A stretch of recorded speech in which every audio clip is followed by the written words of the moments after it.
And we say good afternoon to you. I'm Yogii and Him, the heavyweight Ray Thomas. It is hour number 2 of the program, segment number 2, y'all. We are emanating from historic Fayetteville State University, where we are proud to be. Yes, indeed. The one and only Yogii with 2 eyes, aka Yolanda A. Barnes. In the building. In the building. You know, I always love when you're in the building, girl. I always love when you're in the building. I always love when I'm in the building, too. Yeah, because that meant that you were able to get away. Oh, my goodness. Music journalist, artist, and cultural storyteller Micah Brown has launched My Digital Diary, a documentary-style YouTube series blending personal storytelling with historical analysis to preserve Black music history. In a time when music journalism often prioritizes controversy over artistry, Brown is carving out a new lane, one that uplifts artists, preserves cultural legacies, and bridges past and present. As founder of Beyond the Mic, that's spelled M-I-C.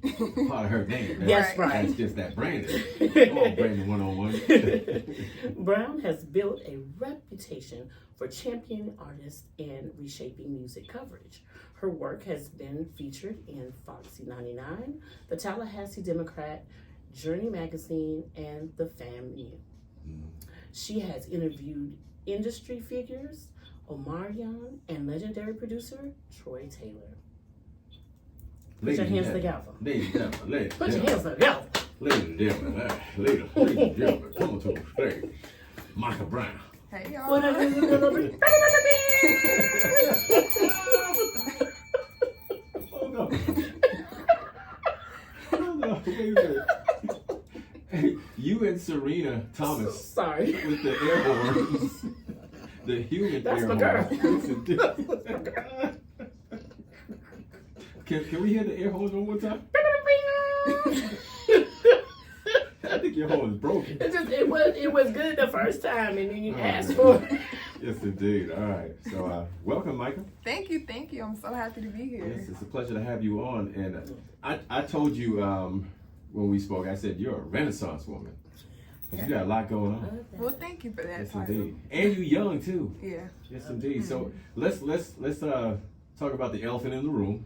Obviously, you're at the #1 HBCU in the country. Well, I'm just saying. So go ahead and state your claim. Well, What you got to say about you that? know, Florida A&M University is the #1 public HBCU. Just want to set the record for that. Now, why do you say that? Google told me. Google. Can't argue with Google. Okay, what Google said. Google said it. Tell Google to catch us outside. Come on now. We gonna be on the outside. Gotta show love to the Broncos too, though. So, Okay. you know. FAMU. So a lot of history and tradition at FAMU. Yes. You know, yes. I have a good friend of mine, Coco Brown, attended FAMU. If you know Coco Brown, he had that song out called Sundress. If anybody knows about Sundress, Coco Brown. And The summer favorite. Indeed. Yes, indeed. So big shout outs to my guy, Coco Brown. All right, so, and no relation to you, right? No. Possibly could be, though. He's a Brown. Never know. No. All right, you need to Google him if you don't know Okay. what it is. Okay, I will. So you're like, yeah, Google knows. Yes, he went to FAMU. All right, so what got you interested in the whole, let's say, social media, the digital world environment? Well, honestly, I think just being a part of the digital landscape is just ingrained into my generation. That's just who we are. And so I was like, okay, well, you see all these influencers and all these digital creators doing what they love to do online, so why not just bring what I already do in my personal time and bring it online? So that was kind of my mindset behind it. All right, now, who were some of the people that influenced you? I'm saying all this, and I know that you're young. Yeah. Right? Yeah. Because you're. Can I say your age? Yeah. You're 24, right? 23. 23? 23. Okay, you're not claiming 24. When's your birthday? In January, I just Okay, turned just 23. okay, all right, Yeah. okay. She's in her Jordan years. Yes. She's in her Jordan years, so you should be soaring this year. And it was my golden year. I turned 23 on the 23rd. So. Okay, Oh, nice, okay. Trying to give you 23 days for that. I'm almost there now. Y'all counting with me? No. We gonna trust you. Yeah, I'm gonna trust I'm it's gonna a ask feel Google. thing. Was It's that a feel 30? thing. It's an island thing. We do things by feel. Yes, indeed. All right, so you're in your golden year. Yes. You know, so who inspired you? Yes. Well, you know, I grew up in the 2000s, so my influence is really Nicki Minaj, Beyonce, and Rihanna, top 3. I feel like they influenced my generation of Black women so much. Nicki as a writer, beyond her mainstream hits, I really pay attention to her in-depth storytelling and stuff like that. Rihanna as just like a mogul and a businesswoman, and then Beyonce, she has never put out anything mediocre. So regardless of if you're a fan of her or not, you'll never hear or see anything from Beyonce that isn't top tier. So that's kind of why I use them as my influences. All right, okay. So obviously I've heard some of your music because you allowed me to hear some of your music, and let's talk about your pen game a little bit. Okay. Any inspirations there? Obviously you've named like Nicki, and because they have pen game as well too. Right. You know, they've written some of their own material and things of that nature. But who are some of the people that with the pen game that inspire you? Because obviously you're a journalist. Yeah. So of course, like I always pay attention to storytelling when it comes to music. So I would say that one of my favorite types of R&B is that early 2000s R&B. So like Tamia, Keisha Cole, Alicia Keys. I love those types of artists. But then when I started like taking writing seriously, that was like around high school. So for me, it was more so like Tink and Anne Marie, some of the newer girls that aren't necessarily mainstream. But if you listen to their music, like they're telling real stories. So that's always something that I pay attention to. So it sounds like you're looking for something that's going to be lasting, that's going to transcend time, right? Exactly. All right. So let's talk about the process that you go through when you're sitting down to write your next number one. What is that process and what does it look like? So, a lot of my writing happens when I'm driving in the car. Oh man, you that distracted? sounds dangerous. Man, hold on. Big shout outs to my guy Brad Bobrowski with Thumb United. Yes. Don't be distracted, girl. So I'm not necessarily like writing in the car, but like it just allows me to replay the track over and over again. Because you know I live in an apartment, and before this I was in college, so like I had roommates. I didn't want to necessarily play my music over and over again. It kind of gets annoying. So I find like a little park sometimes. I'll go park in a nice scenery area and just replay the track over and over again, listen to my song. And my writing is kind of like a process, so I never sit in one session and finish a song because a lot of my music is based off of like my real life experiences. So like a few of the songs that are on my EP, I started during my freshman year of college, but I realized I had the hook, but I didn't have the experiences yet to create the verses. So like I understood what I wanted to talk about, but I couldn't talk about it from a genuine place, so I didn't finish it until I had those experiences. I love that you're saying that. Yeah, she had to let it sit and marinate. You had to marinate. Life had to happen. Exactly. Life had to happen. You had to experience something to be able to write about it. Exactly. We need to call her Chef Brown. I love it. Gotta let it cook. Let it cook. Let it turkey take a while. Put it in the pressure cooker. Let it cook. All right. Okay, so you talked about your EP. Yes. Okay. What was the theme of that EP? So it surrounded love. It really took me from a place of seeking external validation, and you know, wanting to be loved, but then towards the end of it, finding self-love and trusting yourself. And it really was my journey from freshman year to senior year of college, just finding myself and understanding that I am the muse of my own life. I don't have to look anywhere else to, you know, find my creativity or find my passion or find what I wanted to do with my life. I can be that for myself. She said she her own muse. I love it. Self-music. I love it. Self-music. Yes, indeed. Now, speaking about that muse thing, don't you have something on your platform where it kind of correlates and ties into that as well? Yeah, so I have a Substack, which is like my little newsletter. So every week I send out a newsletter. Yeah. So you gotta keep this girl around here. It's so cool. A plethora of ideas. She's got them. I love it. Thank you. But essentially, like every week, I just kind of give life updates because I'm in the process of like refining my artistry. So I know that when I created my EP, it's called Metamorphosis. When I created it, it was kind of rushed, not in the writing side, but on the production side. So I knew like I wanted to take my time and learn like the backhand of music, because writing is easy for me. I do that in my sleep. But like production and engineering, I don't understand that yet. So I'm taking my newsletter people through that journey of, you know, learning the backhand side of music, but then also teaching them the music history. So it kind of ties into my docuseries on YouTube. It's called My Digital Diary, where I talk about the exact same things, but in the first episode I talked about the godmothers of music, so like people like Betty Davis, Big Mama Thornton, people that we don't really talk about today, but they influence the entire all music, not just black music, not just R&B and hip hop, but like rock music, country music, all of those things. And like with each episode that I drop a complimentary newsletter that talks about whatever I talked about in the episode. Hear that again, Yogii, newsletter. Newsletter, not newsletter. Right. I'm gonna start dinging you for you keep on looking at Yolanda too and not looking into your camera. I'm sorry. I'm sorry. Yes, indeed. Oh, don't be sorry. Don't be sorry. Don't be sorry.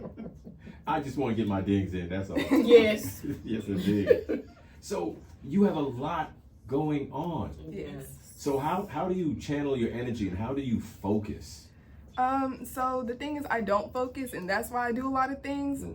If I tried to do one thing, it wouldn't work out for me because I'd get bored. So a lot of it is just repurposing what I do in different platforms in different ways, because like I said, I just, my mind runs in circles, so I have to, whenever I have an idea, I just kind of have to do it, or it just doesn't end well. I don't know. Yeah, as a creative, sometimes it'd be like that. Right. Yeah, sometimes it'd be like that. Okay, so let's talk about Beyond the Mic. Yes. And how you came up with that catchy little title for your, your business.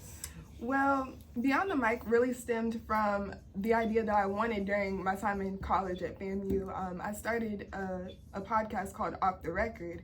I wanted the original name to be Beyond the Mic, just because, you know, that makes sense for my brand, but understanding like the business side of media and everything, I couldn't use that name once I left college, so I kind of just saved it from my sophomore year of college when I created the name, and I was like, okay, once I graduate, that'll be the name that I use for my own platform. But for right now, I'll use, you know, my school and its resources to back me up and stuff like that. And now that I'm out of college, I can use my own name. You're a full-time grown-up now. Right. Yes. Right. Yes, indeed. Yes. She adulting. Adulting. Yeah. She amusing.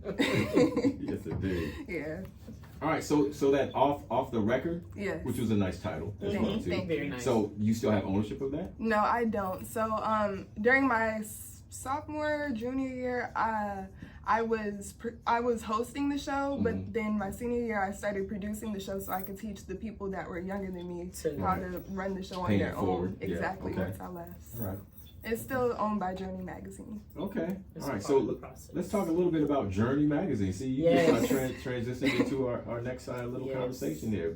So you're a journalist. Yes. Yeah. Let's talk about that. So yeah, Journey Magazine taught me a lot about media as a whole. I was editor-in-chief of the magazine during my senior year. Okay. Yeah. Okay.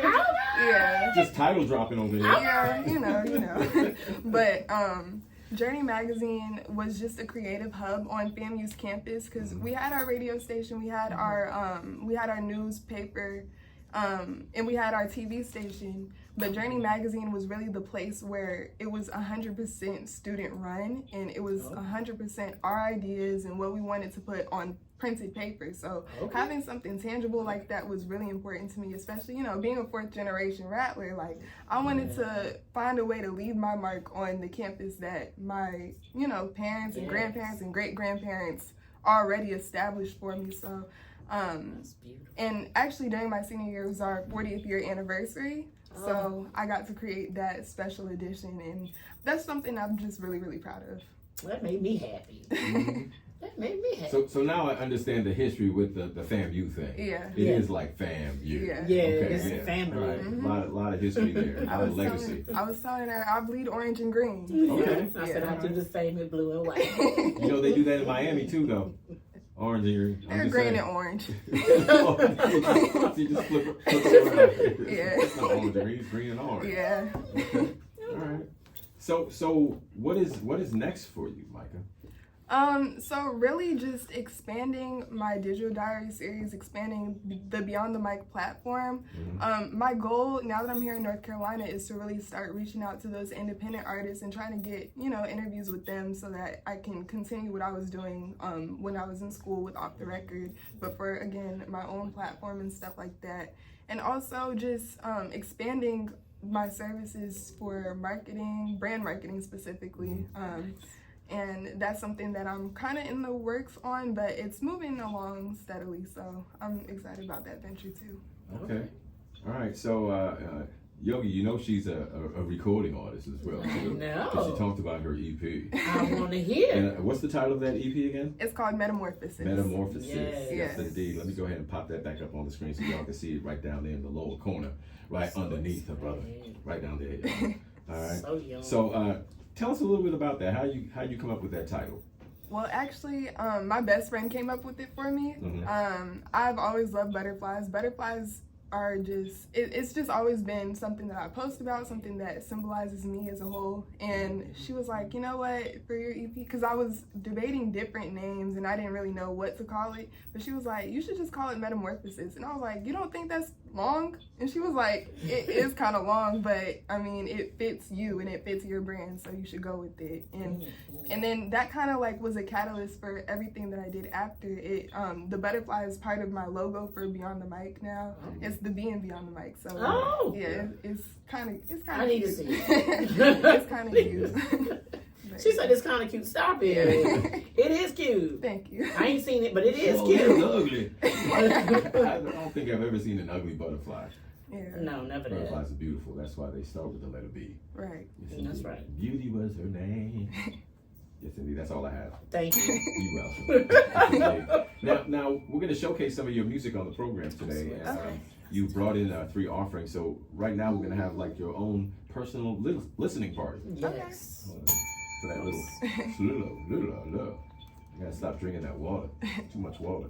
All right, so you pick a song and then you give us the background on that song, and we'll play a little bit of that song. Well, let's start with How We Do, because I think that's where I really got the muse thing persona from. There's a line in the song that says, "You're the perfect muse," and it was a line that I debated on because I kind of, at the time that I wrote it, I was maybe 19 or 20, and I felt like saying that was kind of too big for where I was at the time in my life. But I recorded it at one of my homeboys' apartments because, we were in college, so we all just they had makeshift setups in their apartments and in their dorms and everything.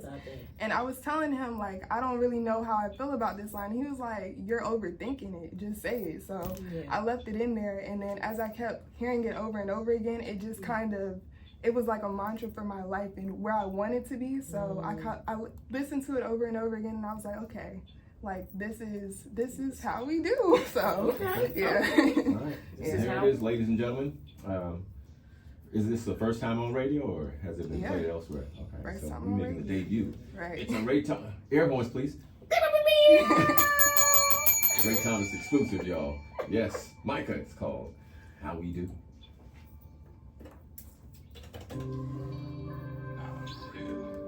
Okay. I wish I had the art for all this. I didn't have the because you had like little titles of things and everything for your songs, but I couldn't capture it in time.